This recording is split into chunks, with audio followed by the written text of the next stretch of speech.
Halo, assalamualaikum warahmatullahi wabarakatuh. Salam diaspora untuk semua. Oke, sekarang saya dalam perjalanan ke Kuwait International Airport untuk menjemput teman.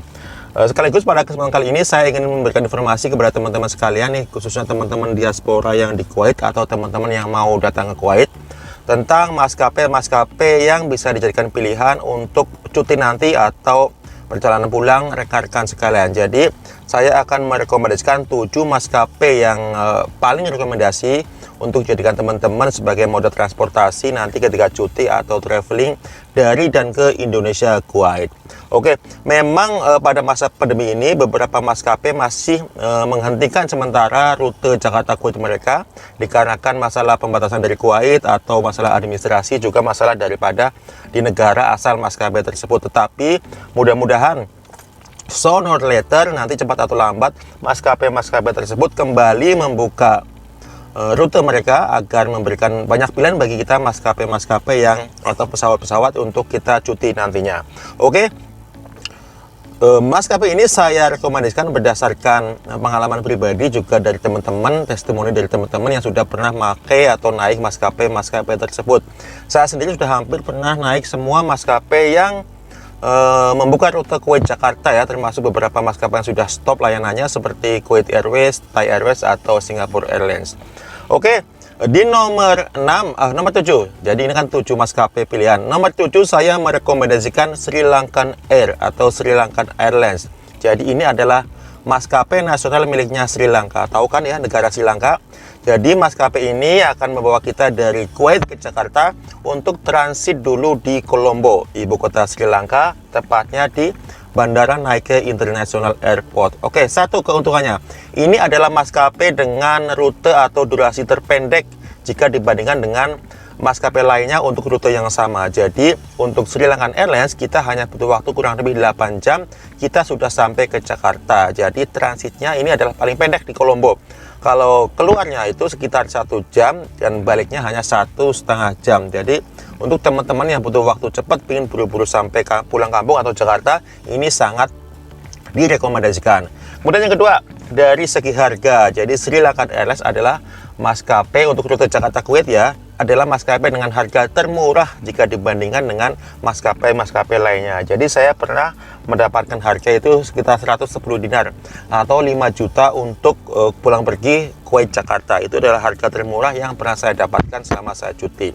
Kemudian selanjutnya beberapa kekurangan. Ada teman-teman yang bermasalah dengan katanya sering delay, kemudian sering ketinggal di Colombo. Tetapi saya pikir semua maskapai ada kalanya akan mengalami masalah yang sama, terutama maskapai-maskapai kecil yang tidak mempunyai banyak pesawat. Tetapi sebenarnya untuk full service seperti Sri Lankan, mereka akan memberikan kompensasi atau menangani masalah-masalah tersebut untuk kepuasan customer atau para penumpang. Saya sendiri pernah delay 30 menit kemudian di Colombo, hampir ketinggalan pesawat, tetapi ground staff mereka menunggu saya di gate, kemudian saya dibawa pakai mobil kecil go-kart gitu ya, ke gate selanjutnya, sehingga pesawatnya menunggu saya 30 menit. Kemudian saya juga pernah nginep 1 malam di Colombo, emang karena kemauan saya sendiri, dan itu dibiayai penuh oleh Sri Lankan Airlines. Kemudian yang keempat, ada kekurangan lagi, ada yang mengeluh masalah makanan. Katanya makannya terlalu berbau India. Jadi itu adalah ciri khas maskapai Asia Tengah ya, kayak di India, Pakistan. Jadi mereka akan menyajikan makanan-makanan yang berbau India. Tetapi sebenarnya kita niatnya kan traveling, pengen cepat sampai ke tujuan. Soal makanan sebenarnya nomor sekian, tidak begitu masalah. Yang terakhir ada mungkin lelucon atau anekdot, katanya pakaiannya itu pramugarnya itu vulgar, kelihatan pusarnya dan sebagainya. Tetapi sebenarnya itu adalah kebudayaan mereka. Jadi masing-masing airlines itu akan promosi kebudayaan lokal mereka dengan misalnya ya kayak Garuda mempramugarinya memakai batik dan lain sebagainya. Jadi saya rasa itu tidak masalah. Jadi menurut saya Sri Lankan Airlines sangat recommended untuk teman-teman yang ingin cepat-cepat pulang ke Indonesia dengan budget yang terbatas, efektif dari segi waktu dan efisien dari segi biaya. Oke, selanjutnya di nomor 6 saya memilih merekomendasikan Ethiopian Airlines. Ini adalah maskapai mungkin teman-teman sangat tidak familiar atau bahkan ada yang baru dengar ya. Ini maskapai dari Afrika, tepatnya di Ethiopia.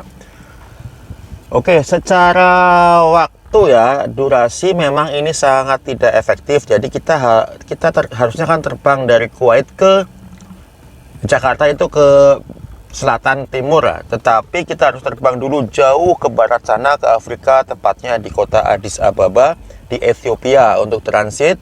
Bahkan transitnya ada yang 1 hari. Untuk selanjutnya melanjutkan direct flight jauh ke Jakarta. Kadang-kadang stopover di Singapura atau di Bangkok atau di Kuala Lumpur. Jadi untuk waktu memang tidak efektif, tetapi mungkin teman-teman yang suka traveling tidak salahnya mencoba rute yang akan memberikan pengalaman teman-teman sampai ke benua Afrika. Tetapi kabar gembiranya, harga Ethiopian Airlines termasuk harga yang sangat ramah di kantong jika dibandingkan dengan maskapai reguler di Timur Tengah. Kemudian satu lagi, untuk pelayanan, Ethiopian Airlines adalah salah satu maskapai terbaik di Afrika. Jadi ini juga untuk pelayanan layaknya pelayanan pesawat-pesawat full service lainnya. Oke, selanjutnya di nomor 5 saya memilih Oman Airways. Ini adalah salah satu maskapai di Timur Tengah yang akan membawa kita transit dari Kuwait ke Jakarta, transit dulu di Oman, tepatnya di Muscat atau Muscat kalau bahasa Indonesia bilang.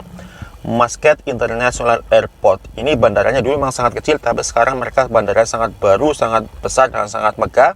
Jadi waktu tempuh kurang lebih 3 jam ke Muscat, kemudian dilanjutkan sekitar 9 jam Muscat ke Jakarta. Untuk harga lebih mahal dari Sri Lanka, tetapi lebih murah daripada maskapai regional yang berada di Timur Tengah. Oke, di nomor 4 saya memilih Saudi Arabian Airlines. Ini maskapai nasionalnya Saudi Arabia. Jadi Saudi ya, kita akan transit di 2 tempat. Ada yang di Riyadh, ada yang di Jeddah. Jadi untuk waktu sama dengan maskapai Timur Tengah, kita harus terbang sekitar 2 jam ke Riyadh atau 3 jam ke Jeddah, lebih lama 1 jam. Kemudian dari Riyadh dan Jeddah kita akan direct flight ke Jakarta. Untuk biaya, kadang-kadang memang Saudi Airlines agak mahal, tetapi ada satu keuntungan ya untuk teman-teman yang mungkin pingin umroh seperti saya ya, tetapi tidak punya banyak waktu. Teman-teman bisa mengakali dengan memakai rute ini. Jadi teman-teman ambil rute yang transit di Jeddah. Jadi Kuwait Jeddah, Jeddah Jakarta, ambil yang long transit sekitar 12 jam. Kemudian saya kemarin sempat beli visa umroh di Hamla di Kuwait 25 KD. Setelah sampai di Jeddah, saya keluar melakukan ibadah umroh 5-6 jam, 7 jam cukup, kemudian balik ke bandara untuk melanjutkan rute selanjutnya, cuti ke Jeddah Jakarta. Jadi sekali jalan, cuti dan umroh bisa dijalankan secara bersama-sama. Saya kira ini bisa menjadi pilihan buat teman-teman yang ingin cuti sekaligus umroh secara bersamaan. Jadi hemat waktu dan hemat biaya tentunya.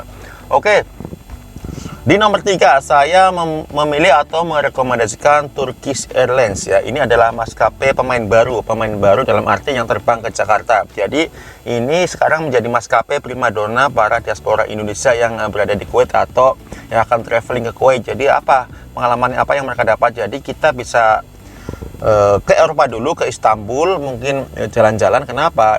Turki memberikan keistimewaan buat paspor Indonesia. Kita bisa mendapatkan visa on arrival. Jadi dari Kuwait kita akan terbang ke Istanbul untuk transit. Teman-teman bisa ngambil long transit 12 jam atau bahkan 24 jam. Kemudian nanti untuk melanjutkan perjalanan ke Indonesia. Untuk harga standar, tidak terlalu mahal dan tidak terlalu murah. Kemudian untuk service, ini adalah full service, jadi premium service, salah satu maskapai, sekali lagi, salah satu maskapai terbaik di Eropa bahkan di dunia. Jadi Turkish Airlines patut teman-teman untuk coba sebagai maskapai pilihan nanti ketika teman-teman cuti atau traveling selanjutnya. Oke, selanjutnya yang nomor 2, ini saya pilihkan 2 maskapai karena kakak beradik bertetanggaan, yaitu EY, Etihad Airlines dan Etihad Airways dan EKA, Emirates Airlines. Jadi dua maskapai ini saya rekomendasikan secara bersamaan ya. Posisinya sejajar, equal lah kalau saya bilang. Jadi dua-duanya sama punyanya Uni Emirat Arab. Kalau yang satu Etihad Airways itu maskapai nasional mereka, transitnya di Abu Dhabi International Airport. Sementara yang satu Dubai, teman-teman kayaknya sepertinya sudah sangat kenal. Mereka akan membawa kita transit di Dubai ya, Fly Emirates Airways akan membawa kita transit di Dubai. Untuk selanjutnya dari Dubai atau Etihad akan membawa kita ke Jakarta. Kelebihan Emirates daripada Etihad apa? Satu, Emirates mempunyai semua pesawat yang berbadan lebar. Jadi untuk Kuwait ke Jakarta, Kuwait Dubai, mereka akan menggunakan pesawat berbadan lebar sehingga penerbangan akan lebih nyaman. Berbeda dengan Etihad ya, untuk rute reguler atau rute regional mereka akan menggunakan pesawat kecil. Kalau Emirates semua unit ataupun pesawat mereka menggunakan maskapai berbadan besar. Jadi penerbangan akan serasa lebih smooth dan lebih nyaman.